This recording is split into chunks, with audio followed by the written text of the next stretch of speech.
Airports are some of the most sedentary places that we enter willingly. And it's unbelievable when you look around. People sit, people stand, people simply lay on the floor, people sit at their Starbucks that's been planted on every airport terminal corner. And when given the choice between movement or resting, we choose rest.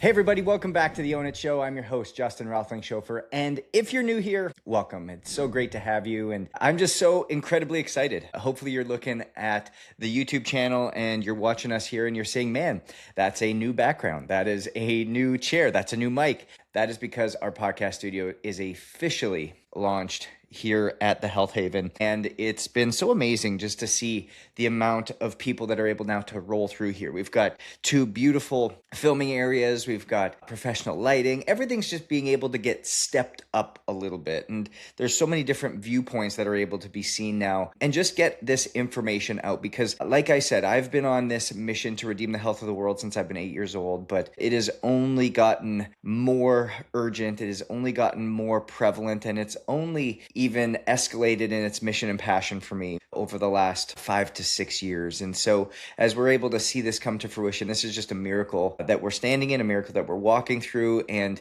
I just love that I get to share it with you guys. And today we're stepping into something pretty interesting, because if you took a look at anything on social media over the last little bit when it came to the government and travel, I'm somebody who travels, as you all know, 100 plus days a year. And so for anybody who is in airports, anybody who's traveling often, sitting in terminal to terminal, plane to plane, you know that traveling is not the most friendly for people looking to optimize their health. And it's quite frankly, it often disrupts a lot of people. And this past week, what ended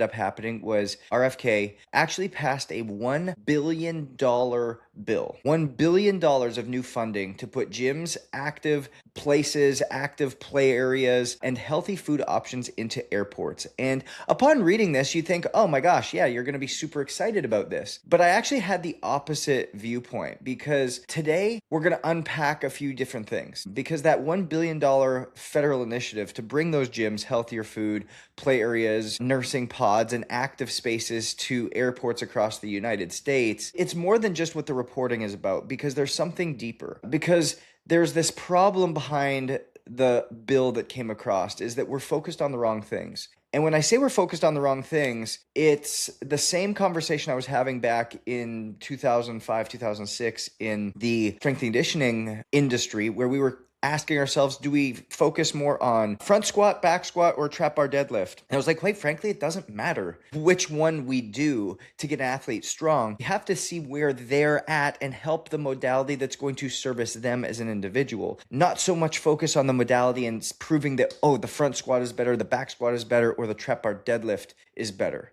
Because this isn't merely about airports. It's about how we think as consumers, how we think as human beings about movement, health, and identity in our everyday environments. And so when we think about this, I want to go back to what's happened, because I think a lot of us might be out of the loop in this area, and that's okay. But here's what I want to outline for you. So back in early December, the U.S. Department of Transportation announced a $1 billion grant program aimed at making airports more family and healthy friendly. And these grants could be used for any of these things, such as mini gyms or workout stations inside of terminals, healthy food options and nutrition improvement, children's play areas, expanded nursing pods, family security lanes, sensory rooms for special needs travelers. All those things are good, right? They're all good in nature, all good in thought. And the initiative has been publicly promoted with a pull-up demonstration from the Transportation of Secretary Sean Duffy and Health Secretary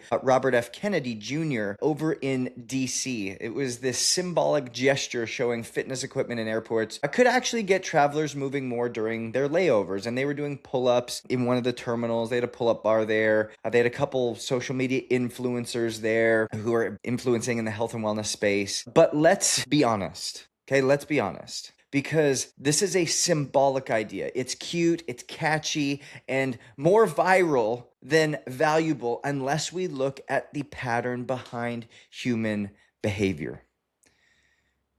And I'm going to pause there for a second. I want that to sink in, because this idea of symbolism, we're going back to virality rather than value. And it's something that hurts us in every area.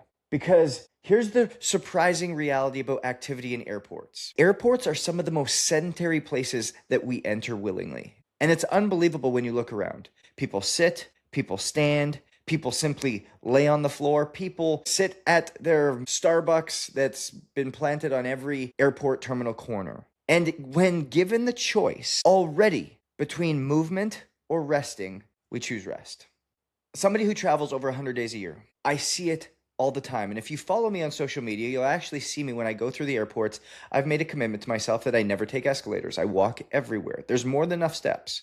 And I will do my typical post where I'm walking up the stairs and you'll see lines, 50, 60, 70 people on the escalator. Now, we could choose to walk up those stairs after we've just been sitting on a plane for 3 hours, after we've just been waiting for our airplane for the last hour, after we've ridden to the airport in a car, stood in line, and then waited.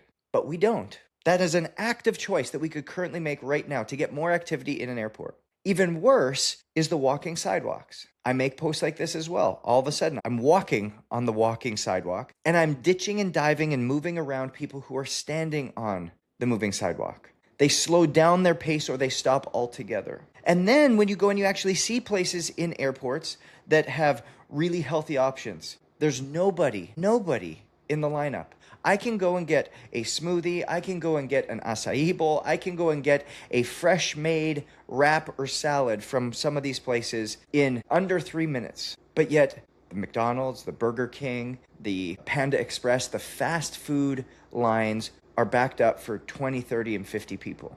And so it's not about just throwing more things in there. We still think this is the solution. And in studies conducted in airport settings, simple cues change behavior, like signage at escalators. But the baseline of the stairs without prompts is often extremely low. And when these prompts were added, stair use roughly doubled from that low baseline. And so, in other words, historically, most travelers wait for escalators, as I mentioned, or moving sidewalks rather than walking. And then when prompted with signage near the stairs, stair use increased, but only because the environment nudged people. This tells us movement isn't a default choice. It's a design and an identity choice. And so even though we're putting these things into the airports, even though we're championing these things, we're not seeing the actual change that we're actually wanting to see. Because no gym will change if people don't identify as active, especially if they're stressed, rushed, or waiting for a flight. Like the last thing I want to do, somebody who's active, somebody who's fit, somebody who would love to have access to a gym while traveling, the last thing I want to do is go get sweaty in a gym and then sit onto an airplane. People are already gross enough when they travel. They already smell bad enough when they travel that little do I want somebody who's just sweat themselves to death sitting next to me. And then the next thing is like why gyms and airports won't solve the real problem. Because I want to talk about identity here.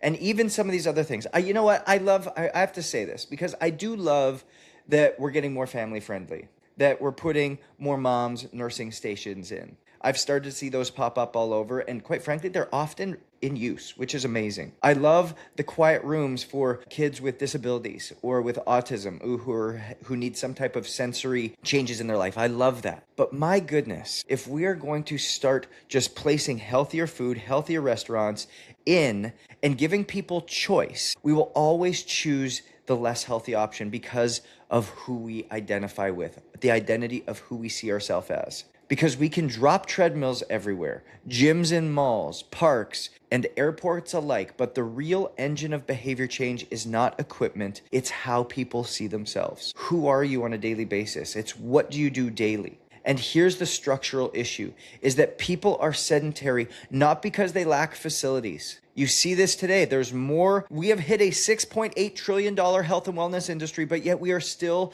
sick and tired.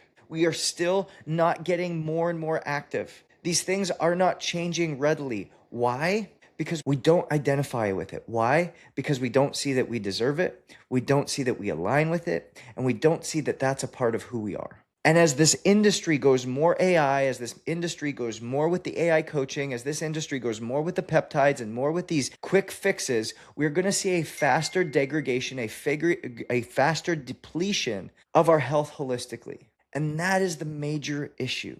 It's the major issue because we're not seeing changes that are going to bring us into a faster space. And the AI issue is only going to exacerbate this. So people are sedentary because they don't see facilities as a part of their identity. They view travel as a time to rest, not to move, because the people like myself who identify as, hey, I'm a fit person. These are things that I do. I'm an active person. I'm waking up a little bit earlier to get into the gym and to go ultimately shower up and be prepared for my travel day, not trying to build it into my travel day. And then they're psychologically inclined toward ease and comfort when stressed, which is exactly what travel is. And so I want to think about this. Airports, like I mentioned, they already have stairs, literal movement infrastructure that we avoid, moving sidewalks that allow you to get steps. There's been times, guys, in airports where I've walked the opposite direction of a walking sidewalk. So I simply continue to walk and I stay in front of my gate.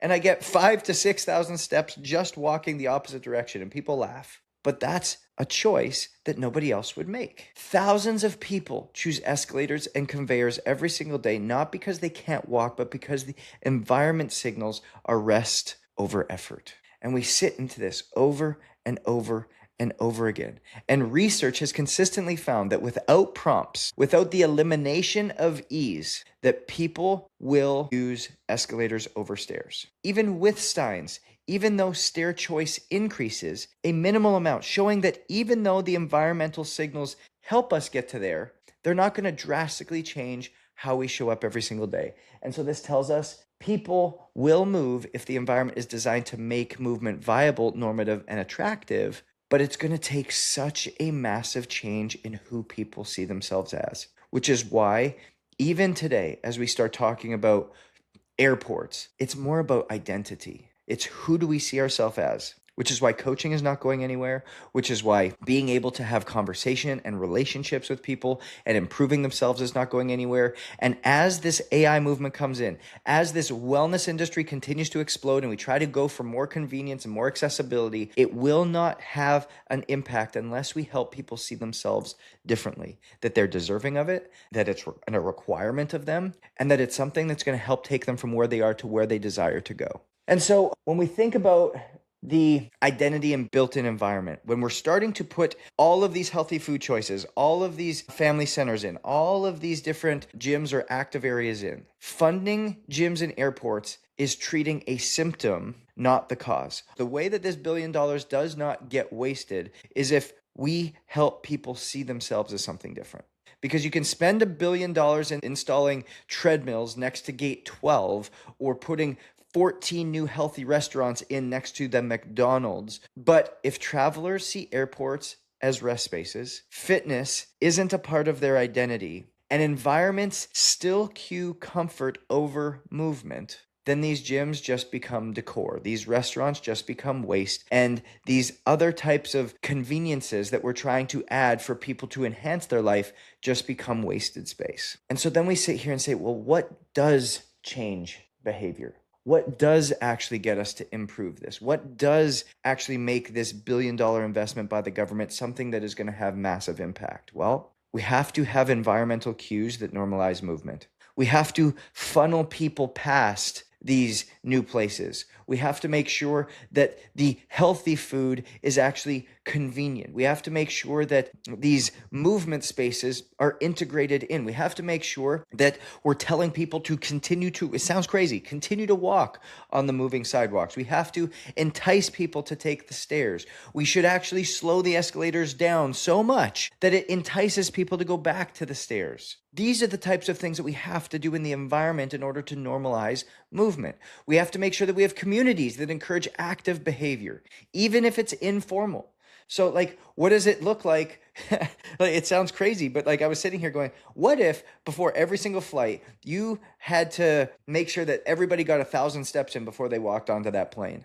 Like, what would that look like? Or, hey, you have to do 10 push-ups and 10 pull-ups with a pull-up bar at every gate. Like, these are the things that would create normalizing movement, something that was there. Or you had to walk through the active area before even getting onto the plane. Like, these are things that now are mandating improvement of our health. We have to come back to the identity framing, is that I am an active person even while traveling, which is why coaching is not going anywhere. You have to have somebody that's holding you accountable. You have to have somebody who's speaking life into you. We are more connected now than ever through technology, but we have never felt more alone. We have never felt more absent. We have never felt like we are missing out on community more than in this deeply socially networked era that we live in. And this is why in-person events, this is why human-to-human connection, this is why human-to-human coaching, own it, we will never shy away from. We are doubling, tripling, and quadrupling down on it. While everybody else goes more into the AI space and there's AI companies and coaching companies popping up everywhere, it's why we're doubling, tripling, and quadrupling down on it so that we can actually get what we need out of it. We can actually start to empower people rather than just go the way of the world. We are going the opposite direction. We are swimming the upstream. We are doing the opposite of what the world says. We are not conforming to those patterns, but rather living differently and stewarding it differently so that people can ultimately change and transform,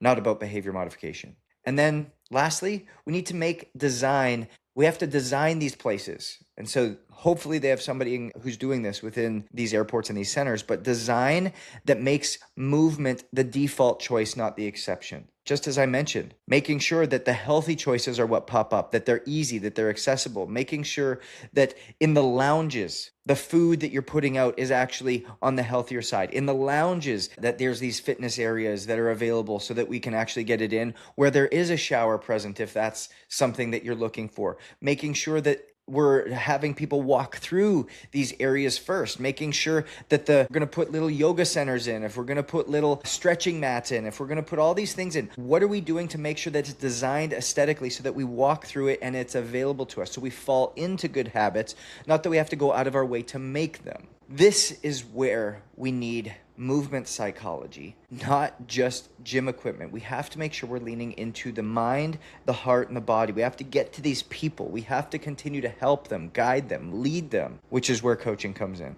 And so as I kind of talk through this and kind of lean into this, the airport funding announcements will make headlines, and for good reason, because I'm excited that they're putting this $1 billion towards this. But what I don't want it to happen is I don't want it to fall flat. Healthier food and play areas and family areas and nursing stations, all awesome, all amazing, and they sound appealing. But if we continue to focus on facilities instead of identity and environments, we're placing bandages over broken behavioral design, and we will never break out of this. We will never get further or actually see the outcome that we're actually looking for. And so movement is not just about machines. It's about beliefs, environments, and everyday choices. Healthy restaurants are just not about brick and mortar locations. They're about actually desiring to go there over someplace else. These family centers and these breathing, meditation, quiet spaces, they're not just about another symbol.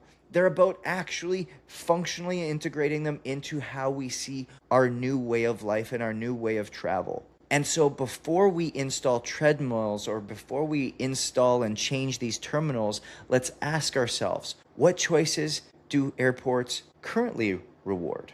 I can tell you it's not the ones that we would desire. What is the default behavior of a human being? Let's study human behavior. And 3, how do travelers see themselves while waiting, walking, or navigating?